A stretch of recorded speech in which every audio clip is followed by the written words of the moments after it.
안녕하세요. 반갑습니다. 이근상입니다. 여러분들과 4차례에 걸쳐서 성장하는 신앙생활이라는 주제로 나눔을 하게 되었습니다. 오늘은 그 첫 번째로 너그러움이라는 주제를 좀 나누려고 합니다.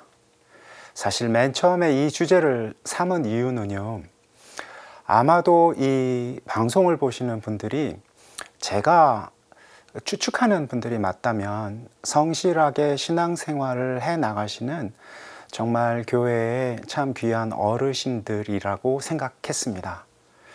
제가요, 영국이라는 나라에서 공부를 조금 했는데 그때 교회가 좀 어려울 때였어요. 여러 가지 도전도 있고 그럴 때였었는데 재밌는 그 모습을 본 적이 있습니다.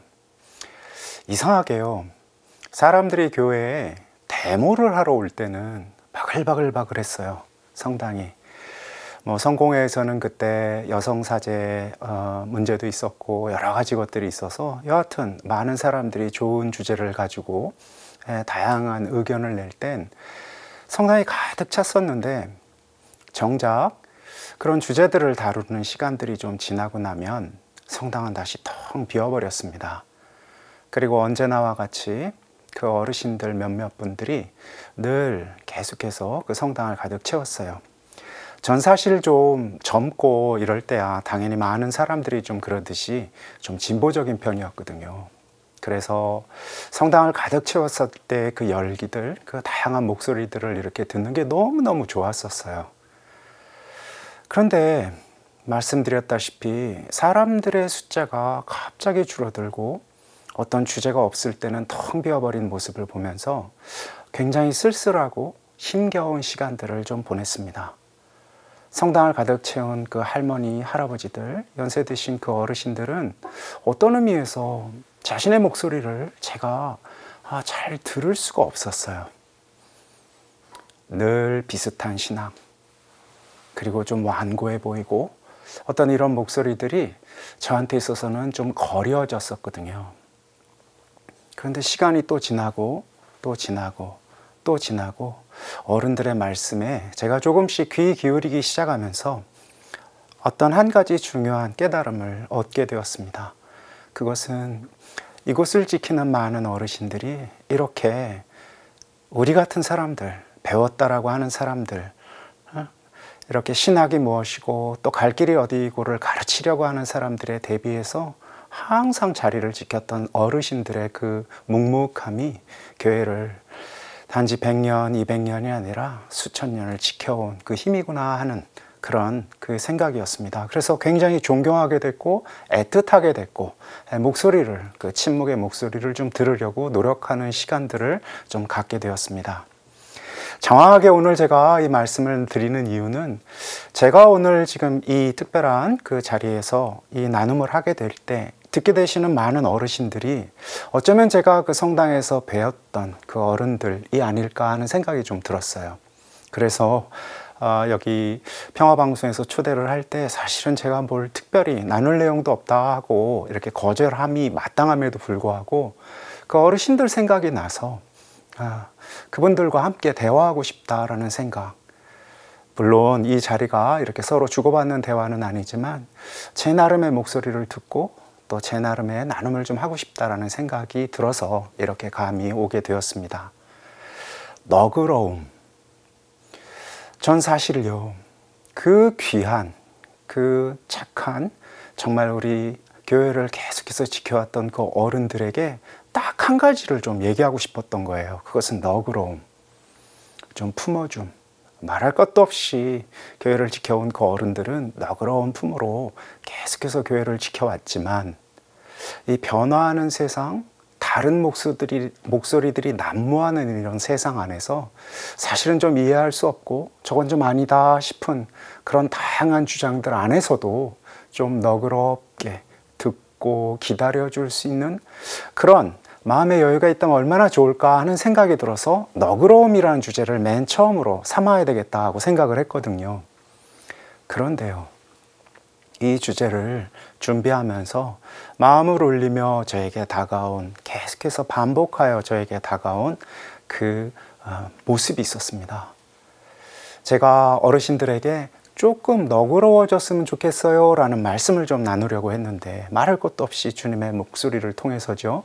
그런데 주님께서 제가 이 특별한 이 시간을 준비하면서 저에게 가르쳐준 한 가지는 아니야. 내가 그들에게 얼마나 너그러운지를 좀 알려다오 하는 그 목소리가 저한테 계속해서 울리고 있었다고, 울렸다라고 생각해요.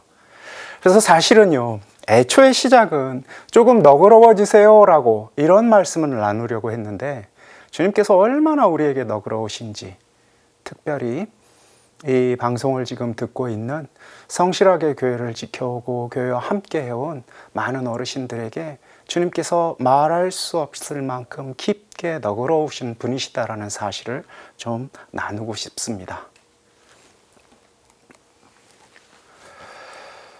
예수의 사제로서요, 영신수련이라는 기도법을 우리가 교회 안에서 나누기도 하고 또 사제이고 수도 사제이고 하니까 많은 사람들이 저에게도 그렇고 저희들에게도 그렇고 이렇게 묻습니다. 기도 어떻게 하느냐고. 정말 기도를 잘하고 싶은 그 간절함들은 말할 것도 없이 잘 느껴져요. 기도 어떻게 하느냐고, 기도법을 좀 가르쳐 달라고. 그러면 저희가 영신수련도 나누고 또 묵주기도도 나누고 다양한 방식의 기도들을 어떻게 할지에 대해서 이런저런 방식들을 좀 나누었던 것 같아요. 뿐만 아니라 여러 가지 다양한 방식들을 많이 참 묻습니다. 예수님의 제자들도요, 사실은 주님께 물었어요. 기도 어떻게 하느냐고. 기도만이 아니겠죠. 다양한 것들을 주님께 묻습니다. 어떻게 살아야 잘 사는 것이냐고.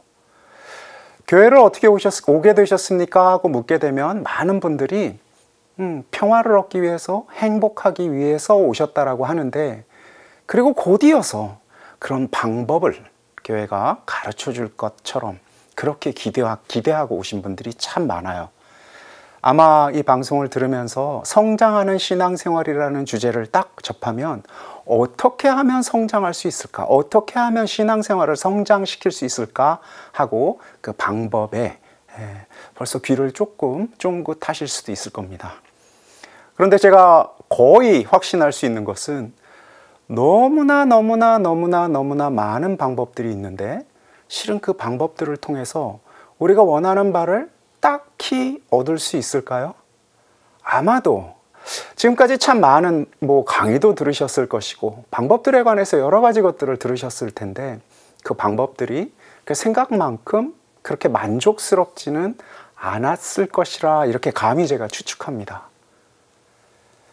방법, 어떻게 하면 기도를 잘할 수 있을까? 어떻게 하면 잘 살 수 있을까? 어떻게 하면 조금 더 행복할까? 어떻게 하면 마음의 평화를 얻을 수 있을까? 등등 어떻게를 계속해서 묻는데요. 사실 주님께서는 그 방법을 가르쳐 주지 않으셨어요. 주님께서는 어떻게 하면 당신이 평화로울지, 어떻게 하면 기도를 이렇게 하면 얻고자 하는 것을 얻을 수 있을지 그 방법을 가르쳐 주시지 않았어요. 물론 주의 기도라는 귀한 기도를 가르쳐 주셨죠. 그 기도는 제가 조금 뒤에 간단하게 좀 설명을 하겠지만 중요한 것은요, 예수님께서는 방법을 알려주시는 대신 삶 전체를 자꾸 물으셨어요. 이게 무슨 말이냐면요, 우리 각자가 지금 원하고 있는 이러저러한 삶의 좋은 모습들에 대해서는 우리 각자가 조금씩 알고 있다라고 생각하는 경향들이 좀 있어요. 이를테면 행복이 무엇일까 하는 이런 근본적인 문제보다는 나에게 행복은 어려움풋하지만 이러이러한 건데 그런 것들을 어떻게 잡을 수 있을까? 어떻게 그러한 상태에 갈 수 있을까? 어떻게가 사실은 우리 삶을 참 많이 지배하고 있는 질문이거든요. 그런데 주님은 어떻게 대신 삶 전체를 자꾸 말하고 계셔요. 삶 전체를 바꿔야 한다고? 어떤 의미에서 우린 길을 묻고 있는데 주님께서는 길 대신 뭔가 좀 다른 것을 이야기하고 계신 것 같아요. 너희는 내가 어디로 가는지 그 길을 알고 있다. 요한복음 14장의 말씀입니다. 그러니까 토마스가 깜짝 놀라서 이렇게 얘기해요. 아이 주님, 저희는 주님께서 어디로 가시는지 알지도 못하는데 도대체 그 길을 어떻게 알 수 있느냐고. 우리는 길을 정말 알고 있을까요? 우린 이런 거예요. 이 토마스와 주님과의 이 대화는 다시 우리의 언어로 지금 이렇게 복원을 해보자면 이런 질문인 거예요. 막막하고 어떻게 해야 잘 사는 길인지 잘 모르겠어요. 그런데 주님께서 갑자기 저에게, 우리에게, 우리 하나하나에 이렇게 얘기하시는 거예요. 너는 길을 알고 있다고. 그럼 우리 어떤 느낌이 듭니까? 내가 정말 주님 저는 정말 몰라요. 저는 정말 지금 어떻게 해야 할지, 어디로 가야 당신을 만날 수 있을지 사실은 좀 막연해요. 그래서 막 이제 성당도 가고 뭐 이런저런 기도도 하는데 사실은 아직 너무 배고프고 이 방식의 삶이, 이런 기도가, 이런 부족하기 짝이 없는 나의 지금 발걸음들이 제대로 길을 걷고 있는지 잘 모르겠다라는 것. 이게 우리의 지금 솔직한 마음이지 않아요? 그런데 그와 크게 다를 바 없는 그 제자들에게 주님이 아주 분명하고 명료하게 얘기하셨어요. 너는 길을 알고 있다고. 너는 길을 알고 있다고. 여기에 우리의 숙제가 있어요. 방법을 묻고 있는데요. 어디로 가야 하는지를 묻고 있는데요. 어떻게 가야 하는지를 묻고 있는데요. 주님이 이미 다 알고 있다라고 지금 계속해서 이야기하고 있다라는데 우리는 좀 난감함을 느낍니다. 우리는 알고 있을까요? 우리 알고 있나요? 길을? 어디로 가야 하는지? 그 길이 어떤 방식으로 어떻게 걸어 나가야 하는지? 주님이 빈말을 하시는 분이 아니시니까 우린 정말 알고 있는 모양인데 우린 답답합니다. 그러니까 더 답답해요. 차라리 우리가 모르면 주님께서 가르쳐 주신다라고 이렇게 미래형으로 얘기하시면 그럼 우리가 이제 배울 수 있겠다라는 희망을 가질 수도 있을 터인데 이미 알고 있다라고 하니까 우린 너무너무나 갑갑합니다. 사실은 이 갑갑함 참 중요해요. 알고 있다는, 이미 볼 수 있다는, 이미 보고 있다라는 이 당신의 선언에 대해서 우리는 난감합니다. 그것은 진실이에요. 교회는요, 단지 지금 우리 예수 그리스도를 우리의 주님으로 고백하는 이 교회만이 아니라 우리 믿음의 어른들, 이스라엘 민족 안에서도 끊임없이 당신의 길은 질문이었습니다. 길을 잘 모르겠다고, 이게 맞는 길이냐고, 우리가 지금까지 걸어온 길은 제대로 된 길이 아닌 것 같다라고 아우성치는 그들이 하느님께로 계속해서 돌아가는 한 가지 방식이 있었어요. 그것은 율법인데 그 율법도 여러 가지 층층이 다양한 그 깊이와 중요도가 있는데 그 중에서 정말로 중요한 한 가지 율법, 한 가지 방식, 길을 찾는 방식, 하느님과의 관계를 계속해서 회복해낼 수 있는 그 아주 가까이에 있는 내가 할 수 있는 그 방식이 하나 있었어요. 그것은 바로 안식일을 지키는 일이었습니다. 실로 안식일을 지키는 것, 이것은 유대 민족이 하느님을 믿는 그 사람들이 하느님을 믿는 사람으로서 자기 정체성을 확인하는 가장 중요한 그 길이었습니다. 자, 그래서 이제 길을 묻는데 길은 나와 있어요. 안식일을 지켜야 한다는 것이에요. 안식일을 지킨다는 게 무엇입니까? 촘촘히 여러 규정들이 사실은 있어요. 그런데 탈출기 35장 3절에 가장 중요한 그리고 다양한 안식일 규정을 요약해낼 수 있는 그 말씀이 있습니다. 그것은 불을 꺼야 한다라는, 안식일에는 불을 꺼야 한다라는 그 초대입니다. 자, 길을 이야기하고 길을 내가 안다라고 하는데 뭘 지금 갑자기 불을 끄라는 거야. 불을 끈다라는 게 길을 지금 묻고 있는 이 답답한 이 나에게 어떤 길을 보여주는 것이야 라고 우린 외칠 수 있습니다. 그러나 탈출기의 이 말씀, 모세가 하느님의 명령으로 우리에게 전해준 이 말씀은 그 맥락을 가지고 좀 살펴보면 그래서 불을 끄는 것이 길을 보는 참 길이구나 라고 알 수가 있습니다. 그들은 광야에서 있었죠. 광야는 어떤 곳입니까? 광야는요, 우리가 의지할 수 있는 게 없는 곳입니다. 광야는요, 벌판이잖아요. 낭만적이죠. 우리는 사실은 광야 체험 좀 한번 해보고 싶어요. 탁 펼쳐져 있고 아무도 없는 그곳 좀 한번 가고 싶어요. 그러나 한국, 이 좁은 땅에서 사는 우리들은 너무 모든 곳에서 바글바글 하니까 사실 이 광야가 아니죠. 예, 그런데 그들이 겪었던 이 탈출기의 이 기간 동안에 겪었던 이 광야는요, 정말 텅 빈 곳이었습니다. 낭만적이지가 않아요. 인간이 삶을 영위하기 위해서 의지할 수 있는 것이 없는 것이었어요. 그리고 거기에 무엇이 있었느냐면 우리가 대처하여 싸울 수 없는 맹수들이 있는 곳이었습니다. 언제 맹수가 우리를 덮칠지 우린 몰라요. 깜깜한 밤, 인간이 그런 위태한 존재들로부터 자신을 지킬 수 있는 유일한 힘은 무엇입니까? 불입니다. 불이 없이 인간이 깜깜한 밤에 저벅저벅거리며 다가오는 맹수의 소리를 무슨 수로 견딜 수가 있겠어요? 불이 없이 인간이 어떻게 마음을 놓고 눈을 붙일 수가 있겠습니까? 언제 어떻게 그 위태한 존재들이 나를 덮칠지 모르는데 그때 어떻게 손에 아무것도 쥐지 않고 불도 쥐지 않고 그 밤을 아이들과 갓난쟁이들과 어떻게 그 밤을 지킬 수가 있겠습니까? 안식일에 불을 끄라는 이 이야기는요, 참으로 잔혹한 이야기입니다.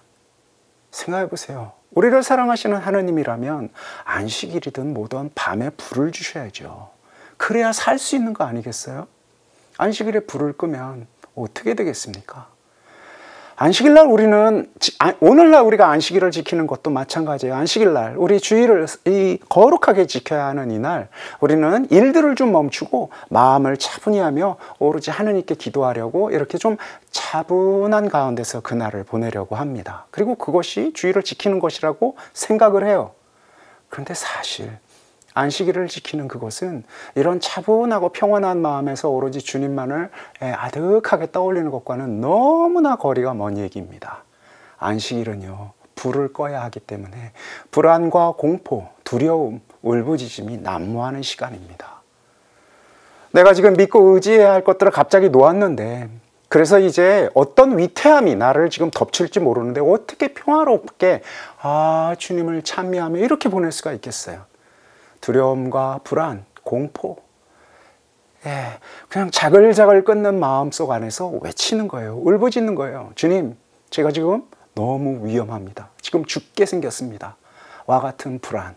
그러니 안식일을 지킨다라는 것은, 불을 끈다라는 것은 내가 지금 막 쥐고 있었던 이런저런 의지처들을 잠시 좀 놓는 거거든요. 잠시 놓는 것도 얼마나 힘든지 우리는 알아요. 잠시라도 놓았을 때는 정말 왜 우리 물에 빠졌는데 잠시 힘을 뺀다라고 해서 꼬르르 빠져나가는 우리가 어떻게 할 수가 없잖아요. 그만큼 1초도 1년 같은 그 시간들입니다. 그러니 안식일을 지킨다라는 이 이야기는 우리를 삶에 정말 이렇게 잘 지켜왔던 여러 가지 것들로 내 무기를 잘 갖추었던, 무장을 잘 갖추면서 어떻게 해서든지 이렇게 버텨왔고 꾸역꾸역 살아왔던 이런 여러 가지 나의 도구들을 놓는 것. 도구들이라 하면요, 다른 사람으로부터 공격받을 때 내가 방어하기 위해서 이렇게 쥐고 있는 것들도 도구지만요, 우린 도구들이 참 많아요. 우리가 가지고 있는 것들이 참 많습니다. 좋은 것도 가지고 있어요. 불. 그러나 이 불에는요, 이 지금 꺼야 하는 이 불에는요, 좋은 것도 있지만 우리를 지켜오는 것들이 꼭 좋은 것만은 아니거든요. 이를테면 분노. 누군가에 대한 불타오르는 분노를 가지고 우리 생을 사는 경우도 있습니다. 분노가 나의 힘이에요. 분노를 통해서 이렇게 버텨보는 거예요. 상처. 우리 이건 좀 버려버리고 싶지만 내가 상처, 나를 지탱하게 만든 것, 나를 지금 우그러뜨린 것, 바수어뜨린 이 상처를 통해서 상처를 꼭 쥐고 있으면서 우리는 내가 하는 행위, 내가 하는 분노, 내가 하는 우스꽝스러운 모든 것들을 합리화도 해요. 다른 모든 사람들이 나를 이해하지 못하지만 이 상처는 나를 이해해 주거든요. 그러니 이 상처는 내가 아무 때도 버릴 수가 없어요. 이 상처를 놓아버린다면 나는 정말 웃기는 사람이 되어버리거든요. 슬픔도, 또 기쁨도, 희망도, 나를 지탱하고 있는 수많은 것들이 있어요. 취미도 있지요. 나를 지탱하는 것들, 어떤 의미에서 그냥 나를 지탱하는 어떤 다른 것이 아니라 나 자신의 정체성이라고 생각되어 버린 그 많은 중요한 것들을 놓는 것, 그게 도대체 뭔지도 모르겠어요. 어떤 의미에서는 옷을 벗는 것이 아니라 살가죽을 벗기는 것처럼 낯선 일일 거예요. 그러니 한 번이라도 내가 그것을 놓았다면 말이죠, 그것은 잊을 수 없는 시간이 될 거예요. 안식일을 지킨다라는 것은요, 그 안식일에 불을 끈 체험이요, 그 안식일이 아닌 다른 날 모두를 지배하도록, 그러니까 단지 그 한순간만을 지금 불을 끈 것이 아니라 불을 끈다라는 그 의미, 그 삶의 불안과 그 와중에서 오로지 당신 말고는 내가 의지할 게 없는 존재라는 사실을 확인하는 것, 이것이 안식일에 불을 끄는 것이거든요. 깜깜해지는 것을 뜻해요. 그렇게 깜깜한 곳에서 오로지 당신만을 향해서 울부짖는 시간, 오로지 당신밖에 없다라고 막 외치는 시간, 불안 속에서 그래도 불을 좀 켜야 되겠어 하고 사실은 율법을 거슬렀을 때는 돌에 맞아 죽을 수 있는 그 위태함에도 불구하고 많은 이스라엘 민족 사람들은 이래 저거나 저래 주거나 불이라도 켜고 오늘 이 견딜 수 없는 밤은 내가 불 켜고 하루 버티겠다 하고 돌에 맞아 죽는 사람도 많았다라고 성경은 이야기해 주고 있어요. 그만큼 안식일을 지킨다라는 것은 우리에게 위태한 일이고, 그만큼 안식일을 지킨다라는 것은 큰 명령인데, 바로 그렇게 안식일을 지키면서 우리는 하느님을 향할 수 있어요. 다른 모든 것이 아니라 바로 그것이 길이라고, 그렇게 당신을 향해서 울부짖는 것만이 길이라고, 바로 그렇게 안식일에 불을 끌 수 있는 존재라고, 바로 그렇게 우리가 무엇을 해야 하는 것인지를 아는 존재라고 지금 주님이 얘기해 주시는 거거든요. 주님은 어떻게 안식일을 지켰을까요? 앞서 좀 알려달라고, 길을 알려달라고 하니까 주님께서 주의 기도를 가르쳐 주셨죠. 그런데 이게 좀 맥락이 있습니다. 원래요, 이 예수님의 제자들이요, 다른 모든 그 시절의 다른 사람들, 유대의 다른 그룹들처럼 자신들도 특별한 그 그룹이 좀 되고 싶은 모양이에요. 그래서 예수님께 이 기도를 가르쳐 달라고 할 때 이렇게 청해요. 요한의 제자들도 기도가 있는데 우리도 좀 그들처럼 기도를 가르쳐 주십시오. 무슨 얘기냐면요, 예수님 시대에는 SNF파든 또 요한의 제자의 그룹이든 사두가이든 바리사이든 뭐 젤롯당이든 다양한 분파들이 있었는데, 그 분파들은요, 자신들만을 고유하게 특징 지을 수 있는 예시, 기도, 뭐 여러 가지 것들이 있었어요.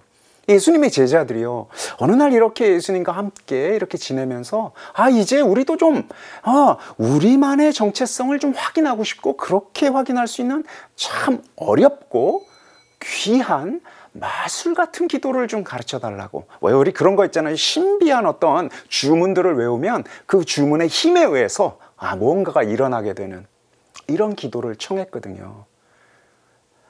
SNF파들 특별히 그 사람들 기도문이 엄청 길었다라고 요즘 유적을 파보면 그 유적을 통해서 우리가 추측을 할 수 있다라고 해요.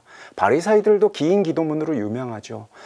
요한의 제자들도 기도가 있었다라고 얘기하는 것 보면 요한의 제자들도 그 광야에서 엄격한 삶을 살았던 그들도 아마 나름 다른 사람들이 쉽게 접근하지 못하는 나름의 긴 기도가 있었으리라 추측할 수 있어요. 그런데 예수님이 이렇게 무언가 길을 찾을 수 있는 좋은 방법인 이 기도를 가르쳐 달라고 하는데 너무 쉽고 너무 짧은 기도를 가르쳐 주고 마셔요. 그러니까 이 기도 얘기가 그 뒤에 잘 안 나와요. 더더군다나 우리가 잘 알듯이 루카복음과 마테오복음 이 두 군데에 지금 주님의 기도가 나오는데 기도문이 조금 달라요. 그런 거 보면 어떤 신비한, 이 문자 하나하나는 신비한 힘이 있으니까 절대로 손대지 마 하고 이런 식으로 가르쳐 주신 게 아니에요. 큰 길을 가르쳐 주셨고, 그것도 짧고 명료한, 누구라도 따라갈 수 있는, 누구라도 할 수 있는, 가끔씩은 한두 문장이 틀릴 수도 있는 이런 허술한 기도를 지금 우리에게 가르쳐 주고 계시거든요. 문제는 그 기도의 내용입니다. 그 기도가 담고 있는 뜻이에요. 기도는요, 철저하게 하느님 아버지께 모든 것을 의지하는 내용입니다. 모든 것이 당신의 뜻대로 이루어지소서라는 내용이 앞에 세 문장이에요. 아버지의 이름, 그 뜻이 거룩히 빛나시고, 아버지의 나라가 오시고, 아버지의 뜻이 지금, 당신의 뜻이 이 땅에서, 하늘에서와 같이 이 땅에서도 이루어지도록, 그렇게 지금 아버지 당신의 모든 것이 당신 뜻대로 이루어지소서 하는 깊은 선언. 그리고 두 번째는요, 우리 삶의 모든 관계들, 밥, 인간관계, 그리고 내가 살아나가는 내 안팎의 모든 것들이 오로지 당신 통해서 이루어질 수 있다라고 엎드리는 내용이거든요. 다시 말해서요, 주님, 지금 이러한 사태가 일어나는 거 아시죠? 그러니 이러한 사태는 이렇게 해결해 주십시오. 그리고 제가 지금 이러한 어려움이 있다는 거 아시죠? 이런 부분들은 이렇게 해 주십시오. 지금 적이 어떻게 오고 있는데 이럴 때는 이렇게 해 주십시오. 나무를 심을 때는 어떻게 해 주십시오. 등등 모든 구체적인 것들을 잘 쓸 수 있는 맞는 키를 지금 우리가 찾고 있었는데, 주님께서는 요약하여 그분께서 항상 살아계시고 그분께 모든 것을 의지하라라는 그 말씀으로 요약하고 계셔요. 한마디로 얘기해서 당신께 맡기는 일이에요. 이게요,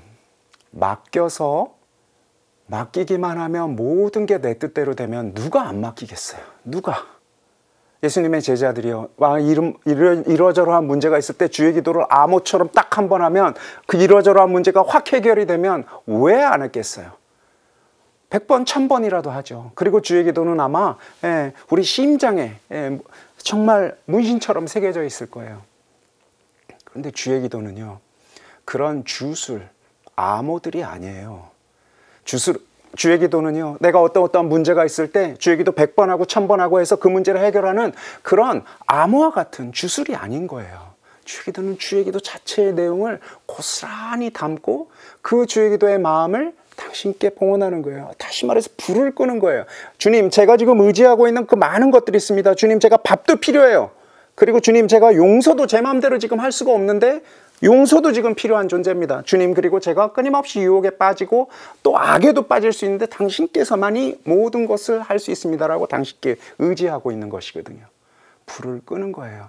내가 할 수 있는, 내가 밥을 이렇게 얻을 수 있는, 내가 용서를 저렇게 하고 용서만이 아니라 관계를 이렇게 풀까 저렇게 풀까를 할 수 있는 그 모든 것, 그리고 내가 어려움 속에서도 이겨낼 수 있는 여러 가지 가능성들을 다 놓고 오로지 당신께 의지하는 것이거든요. 불을 끄는 거예요. 내가 할 수 있는 것들이 아니라 당신께서 모든 것을 하고 있다라고 당신께 엎드리는 거예요. 다시 말해서 당신께서 주시지 않으면 주시지 않는 모든 것의 주인이신 당신께 모든 것을 맡기는 일이거든요.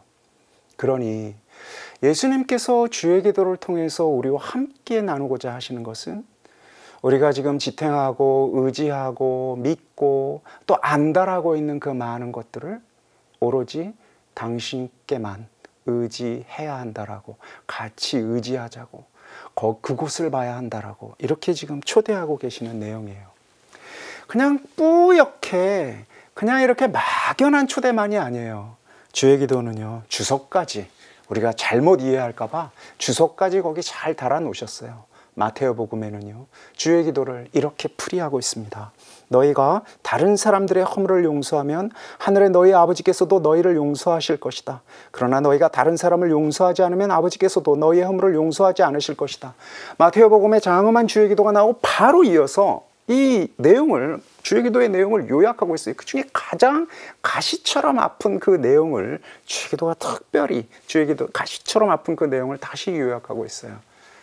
주의 기도를 통해서 우리가 하는 것은 주의 기도 100번, 1000번, 10,000번, 10만 번이 아니라 딱 이 내용을 살아야 한다는 것이거든요. 우리 편에서 살 수 있는 게 딱 하나 있어요. 거기서 용서하는 것, 풀어주는 것. 그러니까 주의 기도는요, 이 어떻게 해서든지 내 편에서 저 관계를 어떻게 할까 하고 꽉 손에 쥐고 있던 이 불 같은 것들을 놓아주는 것을 지금 의미하고 있거든요. 용서한다라는 게 히란 말로 아피엠입니다. 용서하다라는 뜻이에요.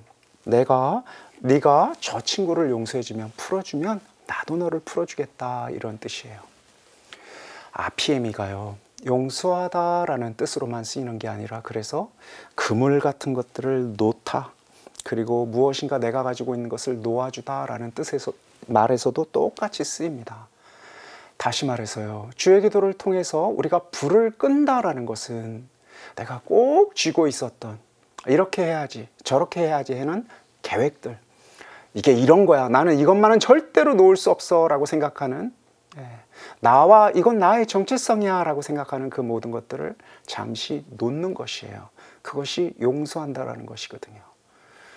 그와 나 사이에 맺혀 있던 그 관계는 시간을 많이 두고 풀어질 수 있는 것이 아니라 놓는 행위가 필요한 것이다라는 것이거든요. 이 놓는 행위가, 불을 끄는 행위가, 내가 그동안 의지했던 것들이 아니라 당신께로 다시 마음을 돌리는 행위가, 그것이 지금 안식일을 지키는 행위이고, 그것을 통해서 이제 길이라고, 우리가 아는 그 길이 이제 드러나는 것이거든요.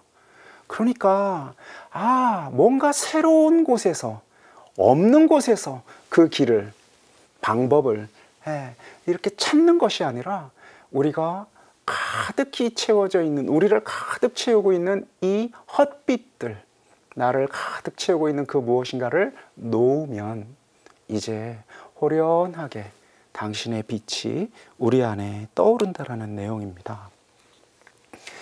어떻게가 아니라, 그럼 이제 알겠구나. 내가 기도하는 방법, 어떻게 기도할까가 아니라, 내가 삶을 어떻게 살아야 될까가 아니라, 놓는 것이구나. 놓는 것도 방법 아닌가요? 아마 이렇게 얘기할지도 모르겠어요. 그런데 이게 참 달라요. 생각해 보세요. 제가 무엇인가를 놓는데 슬로우 모션으로 천천히 무엇을 놓는 것이나, 조금 빨리 놓는 것이나, 이렇게 놓는 것이나, 저렇게 놓는 것이나, 이게 뭔 차이가 있겠어요? 놓는 것은 그 방법을 묻지 않아요. 놓는 것 자체가 지금 중요해요. 내가 누군가를 풀어준다, 용서한다. 그럼 용서할 때 우리는 앉아서 이렇게 고민하죠. 이렇게 말을 하면서 용서할까? 저렇게 말을 하면서 용서할까? 이런 방식으로 용서할까? 저런 방식으로 용서할까? 아니요. 그거보다는 내가 거칠지만, 내가 찌그러진 마음으로 지금 있지만, 그리고 나도 말을 이렇게 편하게, 정말 그가 원하는 방식으로 잘 못할지 모르지만, 그래도 내 마음에서 내가 지금 꽉 움켜쥐고 있었던 그것을 풀어주는 것, 이게 만배나 억만배나 더 중요하잖아요. 성경은 이렇게 풀어준다라는 것, 놓는다라는 것, 당신께로 나아간다라는 것, 당신의 길을 찾는다라는 것을 아주 귀한 그 단어로 잘 표현해 주고 있어요. 그것은 루카복음 5장 4절에 주님께서 베드로를 부를 때 그 장면으로 우리가 잘 추측해 볼 수가 있어요. 깊은 데로 저 나가라고. 이게 어떤 맥락이냐면요, 베드로가 밤새 일을 했어요. 나름 열심히 살았는데 생이 그를 잘 격려하지 못하고 있는 모양이에요. 그가 어제와 같은 오늘의 좌절을 겪고 있을 때, 그 허함이 그를 꽉 채우고 있을 때, 그때 예수님께서 그의 곁에서 나누셨습니다. 외치셨어요. 어떤 내용을 외치셨는지는 자세히 나오지 않아요. 예수께서 무엇인가 나누셨어요. 그게 중요합니다. 그리고 베드로를 초대하죠. 깊은 데로 저 나가라고. 그리고 거기에서 그물을 던지라고. 그러자 베드로가 이렇게 얘기합니다. 밤새 했습니다. 그러나 당신이 하라고 하니 한번 하겠습니다.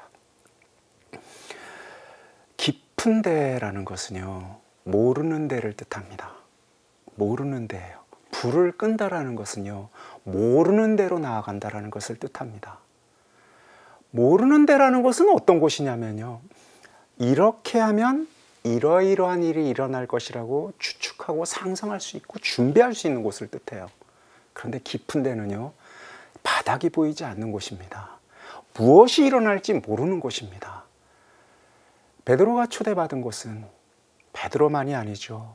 우리가 초대받은 안식일의 삶은, 우리가 초대받은 그 길을 알게 되는, 이미 우리 안에 있는 길을 발견할 수 있는 길은 깊은 데로 나가는 것입니다. 모르는 곳으로 나가는 것입니다. 주님, 제가 당신을 사랑하고 싶습니다. 주님, 제가 당신의 뜻을 따르고 싶습니다. 그런데 당신의 뜻을 모르겠습니다.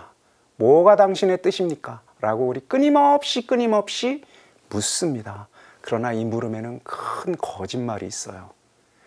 안 뒤에 당신을 따르겠노라라는, 알면 내가 당신을 따르겠노라라는 그 깊은 전제를 마치 우리의 진심인 양 우리가 가지고 있어요. 아니에요.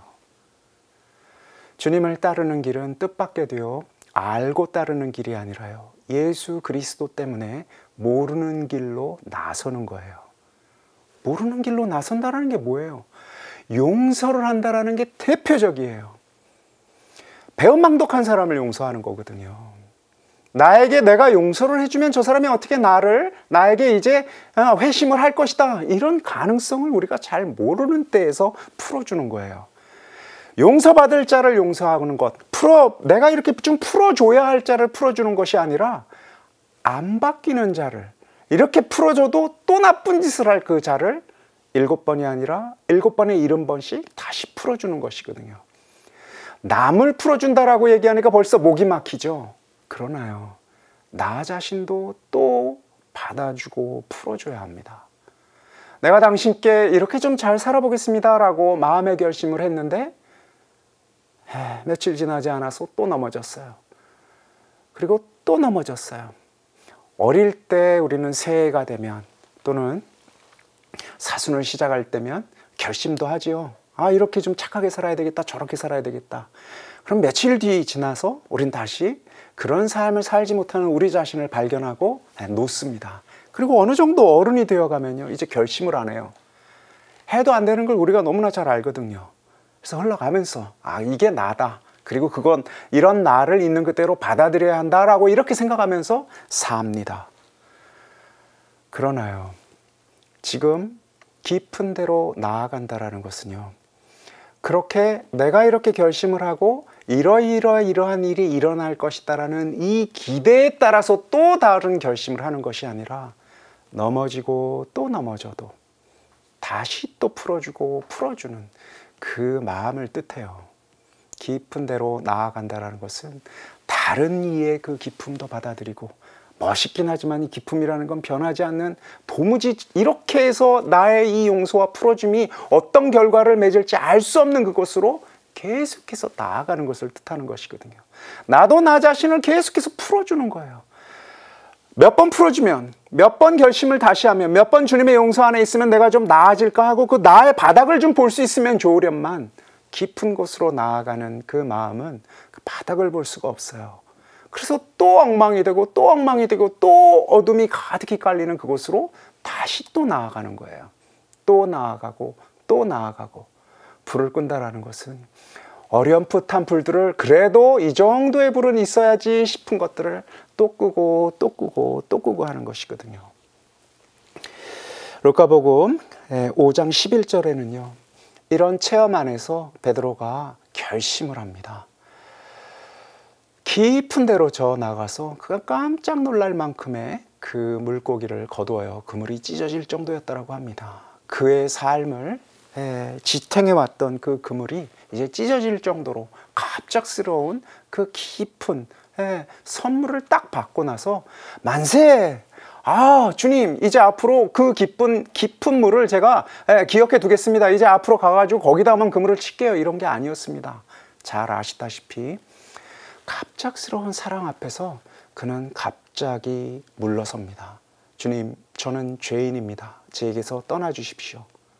루카복음은 베드로의 그 반응을 이렇게 표현하고 있습니다. 우리 자신이에요. 당신이 우리를 너무나 깊게 사랑할 때, 그리고 갑자기 그것이 우리를 가득 채울 때, 뜻밖에도 우리는 참으로 깊을 것 같은데 곧바로 우리는 알죠. 당신의 이 사랑을 또 배반할 운명이란 것을. 그러니까 이런 거예요.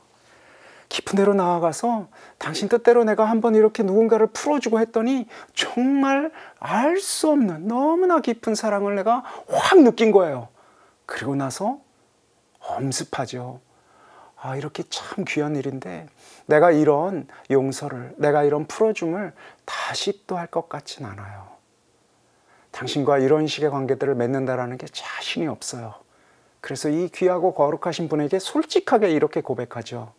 주님, 저는 이런 깜냥이 아닙니다. 저는 안식일을 지킬 깜냥이 아닙니다. 저는 불을 끌 깜냥이 아닙니다.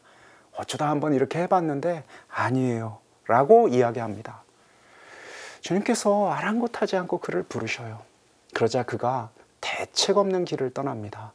이번엔 진짜 깊은 물로 떠나요. 그가 가지고 있는 것을 버리고 이제 예수 그리스도를 따릅니다. 이때 이 버린다, 이게 모든 것을 버리고 라고 얘기한 이 버리다가 RPM입니다. 모든 것을 용서하고 예수 그리스도를 따른 거예요. 그렇게 깊은 데로 나아간 자는, 불을 끄기 시작한 자는요, 이제 한 번만 끄면 되는 줄 알았더니 한 번 더 끄게 되고 또 한 번 더 끄게 되고 더 깊은 불을 끄도록 더 어두운 곳으로 이렇게 한 걸음씩 한 걸음씩 나아갑니다. 세상은 그를 웃기다라고 얘기할 거예요. 세상은 그들을 웃기다라고 얘기할 거예요. 왜 저래? 왜 저렇게 살아? 그러나 불을 끄기 시작한 자들은 알지요. 그 깊은 기쁨을, 그 흔들리지 않는 기쁨을.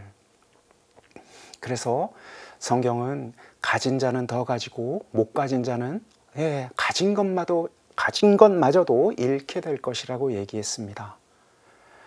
불을 끄는 삶, 지나간 것들을, 모든 것을 버리는 삶, 놓아주는 삶, 그러면서 당신께로 조금씩 조금씩 나아가는 삶, 그것은요, 그렇게 살거나 아니면 반대의 길로 갈거나 이 두 개의 길만이 있습니다. 불을 끄면요, 이러거나 저러거나 어둡습니다. 깜깜합니다. 견뎌야 할 시간이 있습니다. 불을 끈다고 바로바로 빛이 켜지지 않습니다. 그러나 불을 끄며 견디는 불안과 두려움, 그 공포의 시간들 안에서의 울부짖음은 우리에게 계속해서 작고 여린 빛을 우리에게 건네주고 또 건네줍니다. 그래서 더 깊은 어둠 속으로 나아갈 수 있도록 우리를 이끌어줍니다. 주님은 작은 빛으로 오셨습니다. 불을 꺼야 볼 수 있는 빛으로 오셨습니다. 길을 물을 때 환하게, 그동안 우리가 살아왔던 다양한 길이 있는데 이 중에서 더 큰 길 하나를 보여주시는 게 아니라 그동안 가져왔던 그 모든 길들을 다 놓고 이제 깜깜한 곳에서 울부짖을 때 작은 불빛, 새로운 불빛, 새로운 길을 당신이 열어주시는 것입니다. 그렇게 우리는 새 출발을 하는 거예요. 새로운 출발을 할 수 있는 거예요. 그러면 깜깜하게 빛이 사라진 곳에서 이제 작은 불빛이 온다라는 것은 그건 무엇을 의미하느냐면요, 이제 한번 깜깜해졌다가 갑자기 확 열리면서 모든 길이, 저 마지막 순간까지의 길이 다 보인다라는 게 아니에요.